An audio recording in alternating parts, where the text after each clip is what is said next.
CMRL Exalogic കേസിൽ തുടർ നടപടികളിലേക്ക് കടക്കുകയാണ് ഇഡി. ചോദ്യം ചെയ്യലിന് ഹാജരാകാൻ വീണയ്ക്ക് ഉടൻ ഇഡി സമൻസ് നൽകും. ബാങ്ക് ലോക്കർ തുറന്ന് പരിശോധിക്കും. ഇതിനിടെയാണ് CMRLൽ 15 വർഷത്തിനിടെ നടന്നത് 182 കോടി രൂപയുടെ ക്രമക്കേടാണെന്ന സീരിയസ് ഫ്രോഡ് ഇൻവെസ്റ്റിഗേഷൻ ഓഫീസിന്റെ കണ്ടെത്തൽ വീണ്ടും സജീവ ചർച്ചയാകുന്നത്. ഈ പശ്ചാത്തലത്തിൽ ഇന്ന് സ്പോട്ട്ലൈറ്റ് പരിശോധിക്കുന്നു. CMRLൽ സംഭവിക്കുന്നത് എന്ത്? Cochin minerals and rutile limited അഥവാ CMRL എന്നത് കേരളത്തിലെ കൊച്ചി ആസ്ഥാനമായി പ്രവർത്തിക്കുന്ന ഒരു പ്രമുഖ പൊതു ലിമിറ്റഡ് രാസവസ്തു നിർമ്മാണ കമ്പനിയാണ്. 1989-ൽ ഡോക്ടർ SN ശശിധരൻ കർത്തയാണ് ഈ കമ്പനി സ്ഥാപിച്ചത്. പ്രധാനമായും സിന്തറ്റിക് റൂട്ടെയിൽ ഉത്പാദിപ്പിക്കുന്നതിലാണ് കമ്പനി ശ്രദ്ധ കേന്ദ്രീകരിക്കുന്നത്. ഇന്ത്യയിൽ ഈ മേഖലയിലുള്ള ഏക ലിസ്റ്റഡ് കമ്പനിയാണിത്.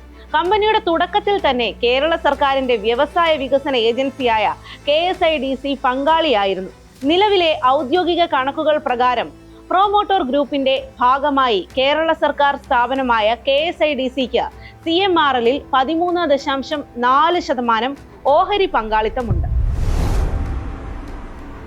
CMRL കഴിഞ്ഞ 15 വർഷത്തിനിടെ 182 കോടിയുടെ വ്യാജ ചെലവുകൾ കാണിച്ചതായി SFIO നടത്തിയ അന്വേഷണത്തിൽ കണ്ടെത്തിയിട്ടുണ്ട്. കമ്പനി ലാഭവിഹിതം നൽകാതിരുന്ന കാലയളവിൽ പോലും മാനേജിംഗ് ഡയറക്ടറും ജോയിന്റ് ഡയറക്ടറും ചേർന്ന് 30.63 കോടി കൈപ്പറ്റിയെന്നാണ് റിപ്പോർട്ട്. ഈ സാമ്പത്തിക ക്രമക്കേടുകളിലൂടെ സമാഹരിച്ച പണം എവിടെയെല്ലാം വിനിയോഗിക്കപ്പെട്ടു എന്നതിനെക്കുറിച്ച് ED അന്വേഷിക്കുകയാണ്. അന്വേഷണം ചോദ്യം ചെയ്ത് CMRL സമർപ്പിച്ച ഹർജി 2026 മെയ് 26-ന് കേരള ഹൈക്കോടതി തള്ളിയതിനു പിന്നാലെയാണ് ED അന്വേഷണം വീണ്ടും ഊർജിതമാക്കിയത്. സിന്തറ്റിക് റൂട്ടെയിൽ സംസ്കരിച്ചെടുത്ത ശേഷമുള്ള ചെളി നീക്കിയതിന്റെ പേരിലുള്ള സാങ്കല്പിക പണച്ചെലവിലൂടെ 139 കോടിയും പല വെണ്ടർമാരുടെയും ഇൻവോയിസ് പെരുപ്പിച്ചു കാണിച്ച് 43 കോടിയും ക്രമക്കേട് നടത്തിയതായാണ് SFIO കണ്ടെത്തൽ. MD, chief finance officer, cashier തുടങ്ങിയവരുടെ നിർദ്ദേശപ്രകാരമാണ് ഇത് നടന്നതെന്നും കണ്ടെത്തിയിരുന്നു. ചെളി ഉൾപ്പെടെ ചരക്കു നീക്കത്തിന്റെ ടെൻഡറുകൾ ലഭിച്ചത് വാഹിനി ട്രാൻസ്പോർട്ട്, നവജീവൻ ട്രാൻസ്പോർട്ട് എന്നീ കമ്പനികൾക്കായിരുന്നു. എന്നാൽ ശശിധരൻ കർത്തയുടെ കുടുംബാംഗങ്ങൾ ഡയറക്ടർമാരായി രൂപീകരിച്ച സ്വകാര്യ കമ്പനികളായ നിപുണ, സസ്ഡ എന്നിവയുടെ വാഹനങ്ങളാണ് വാഹിനിക്കും നവജീവനും വേണ്ടി ഓടിയത്. അതായത് കർത്തയുടെ സ്വകാര്യ കമ്പനികളിലേക്ക് CMRLൽ നിന്ന് പണം ഒഴുകിയെന്ന് SFIO കോടതിയിൽ സമർപ്പിച്ച രേഖകളിൽ പറയുന്നു. മുൻ മുഖ്യമന്ത്രി പിണറായി വിജയന്റെ മകൾ T വീണയുടെ ഉടമസ്ഥതയിലുള്ള IT കമ്പനിയായ എക്സാലോജിക് സൊല്യൂഷൻസിന് CMRL വഴിവിട്ട രീതിയിൽ പണം നൽകി എന്നതാണ് EDയുടെ അന്വേഷണത്തിന് ആധാരം. 2017-നും 2020-നും ഇടയിൽ T വീണയും അവരുടെ കമ്പനിക്കും CMRL 1.72 കോടി രൂപ നൽകിയതായി ആദായ നികുതി വകുപ്പിന്റെ തർക്കപരിഹാര ബോർഡ് കണ്ടെത്തിയിരുന്നു. എക്സാലോജി കമ്പനി CMRLന് യാതൊരുവിധ സോഫ്റ്റ്വെയർ അല്ലെങ്കിൽ കൺസൾട്ടൻസി സേവനങ്ങളും നൽകിയിട്ടില്ലെന്നും എന്നാൽ ബാങ്ക് അക്കൗണ്ടുകൾ വഴി കൃത്യമായി പണം കൈമാറിയിട്ടുണ്ടെന്നും അന്വേഷണ ഏജൻസികൾ കണ്ടെത്തി. CMRL കമ്പനിയിൽ ആദായ നികുതി വകുപ്പ് 2019-ൽ നടത്തിയ റെയ്ഡിൽ കമ്പനി തങ്ങളുടെ ചെലവുകൾ പെരുപ്പിച്ചു കാട്ടി കോടിക്കണക്കിന് രൂപയുടെ നികുതി വെട്ടിപ്പ് നടത്തിയതായി കണ്ടെത്തിയിരുന്നു. ഈ റെയ്ഡിൽ പിടിച്ചെടുത്ത രേഖകളിൽ നിന്നാണ് T വീണയുടെ കമ്പനിക്ക് CMRL വലിയ തുക കൈമാറിയ വിവരം പുറത്തുവരുന്നത്. തുക ബിസിനസ് ആവശ്യങ്ങൾക്കായി നൽകിയതാണെന്ന് അംഗീകരിക്കാൻ ആദായ നികുതി വകുപ്പിന്റെ ഇടക്കാല സെറ്റിൽമെന്റ് ബോർഡ് വിസമ്മതിച്ചു. ചെയ്യാത്ത സേവനത്തിനാണ് പണം നൽകിയത് എന്ന് ബോർഡ് നിരീക്ഷിച്ചതോടെയാണ് ഈ വിഷയം വൻ രാഷ്ട്രീയ വിവാദമായി മാറിയത്. എക്സാലോജിക് സൊല്യൂഷൻസ് എന്ന കമ്പനി IT കൺസൾട്ടൻസി സേവനങ്ങളുടെ മറവിൽ CMRLൽ നിന്ന് 2.78 കോടി കൈപ്പറ്റിയതായി SFIO അന്വേഷണത്തിൽ കണ്ടെത്തുകയും ചെയ്തു. CMRL MD ശശിധരൻ കർത്തയുടെ നിയന്ത്രണത്തിലുള്ള എംപവർ ഇന്ത്യ ക്യാപിറ്റൽ ഇൻവെസ്റ്റ്മെന്റ് എന്ന കമ്പനിയിൽ നിന്ന് 50 ലക്ഷം രൂപ വായ്പയായും എക്സാലോജിക് സ്വീകരിച്ചിട്ടുണ്ട്. CMRL T വീണയ്ക്കും എക്സാലോജിക് കമ്പനിക്കും എന്തിന് 2.78 കോടി രൂപ നൽകി എന്ന EDയുടെ ചോദ്യത്തിന് തെളിവ് നൽകാൻ അവർക്കായിട്ടില്ല. T വീണയെയും കരിമണൽ കമ്പനി ജീവനക്കാരെയും വീണ്ടും ചോദ്യം ചെയ്യാനാണ് ED തയ്യാറെടുക്കുന്നത്.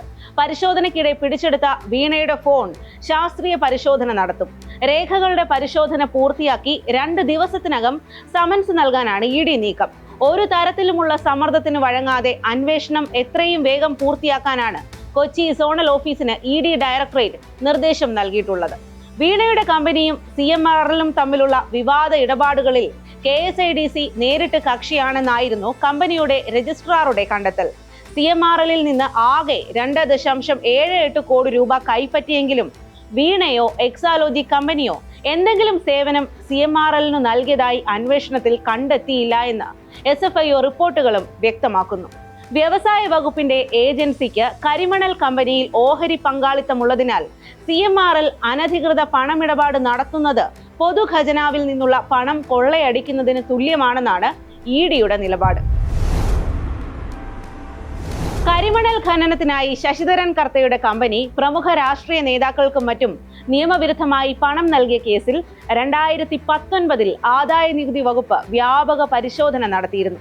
ഇതിന്റെ ഭാഗമായി CMRL CFO സുരേഷ് കുമാറിന്റെ വീട്ടിൽ നിന്ന് രാഷ്ട്രീയ പാർട്ടികൾ, സംഘടനകൾ എന്നിവയ്ക്ക് നൽകിയ പണത്തിന്റെ വിവരങ്ങളുടെ രേഖകളും കണ്ടെത്തിയിരുന്നു. ഇത് രേഖപ്പെടുത്തിയ ഡയറിയിൽ പണം നൽകിയവരുടെ ചുരുക്കപ്പേരുകളിലാണ് PV, OC, RC ഉൾപ്പെടെ ചുരുക്കെഴുത്തുകൾ ഇടം പിടിച്ചിരിക്കുന്നത്. കഴിഞ്ഞ ദിവസം മുഖ്യമന്ത്രി VD സതീശൻ CMRL നിന്നും കോൺഗ്രസ് ഉൾപ്പെടെ എല്ലാ രാഷ്ട്രീയ പാർട്ടികളും പണം വാങ്ങിയിട്ടുണ്ടെന്ന് സമ്മതിക്കുകയും ചെയ്തു. ഇതിനിടെയാണ് ഡയറിയിലെ പേരുകാരിൽ ആർക്കെല്ലാമെതിരെ കള്ളപ്പണം വെളുപ്പിക്കൽ നിയമപ്രകാരമുള്ള കുറ്റം നിലനിൽക്കുമെന്ന് കണ്ടെത്താൻ ED നിയമോപദേശം തേടിയത്. വൈകാതെ സ്വീകരിച്ച പണം സംബന്ധിച്ച കണക്കുകളുടെ രേഖകൾ ഹാജരാക്കാൻ ED ആവശ്യപ്പെട്ടേക്കും. മുൻ മുഖ്യമന്ത്രിയുടെ മകൾ ഉൾപ്പെട്ട കേസിലെ EDയുടെ അന്വേഷണം രാഷ്ട്രീയ പ്രേരിതമാണെന്ന് ഉറപ്പിച്ചു പറയുകയാണ് CPIM. മിക്ക ED റെയ്ഡുകളുടെ പശ്ചാത്തലം അക്കാര്യം ശരിവെക്കുന്നുണ്ടെങ്കിലും CMRL എക്സാലോജിക് ഇടപാടിൽ അന്വേഷണം നടത്തിയ 3 ഏജൻസികളും ക്രമക്കേട് നടന്നു എന്ന് വെളിപ്പെടുത്തുന്നുണ്ട്. വെറുമൊരു സ്വകാര്യ കമ്പനിയുടെ സാമ്പത്തിക ഇടപാടുകൾ എന്നതിനപ്പുറം കേരള രാഷ്ട്രീയത്തിൽ സ്വാധീനം ചെലുത്തുന്ന ഒന്നായി ഈ കേസ് മാറുമ്പോൾ EDയുടെ അന്വേഷണത്തിൽ എന്തൊക്കെ വെളിപ്പെടും എന്നറിയാനുള്ള ജിജ്ഞാസ എല്ലാവരിലുമുണ്ട്. കോർപ്പറേറ്റ് ഫണ്ടിങ്ങും രാഷ്ട്രീയ സ്വാധീനങ്ങളും തമ്മിലുള്ള അവിശുദ്ധ കൂട്ടുകെട്ടുകളുടെ നേർചിത്രമാണോ അതോ വെറും ബിസിനസ് ഇടപാടുകൾ മാത്രമായിരുന്നോ അത് എന്ന ചോദ്യത്തിന് കേന്ദ്ര ഏജൻസികളുടെ അന്വേഷണ ഫലം ഉത്തരം നൽകുമെന്ന് നമുക്ക് പ്രതീക്ഷിക്കാം. ഇതോടുകൂടി സ്പോട്ട്ലൈറ്റ് പൂർണ്ണമാകുന്നു. നമസ്കാരം.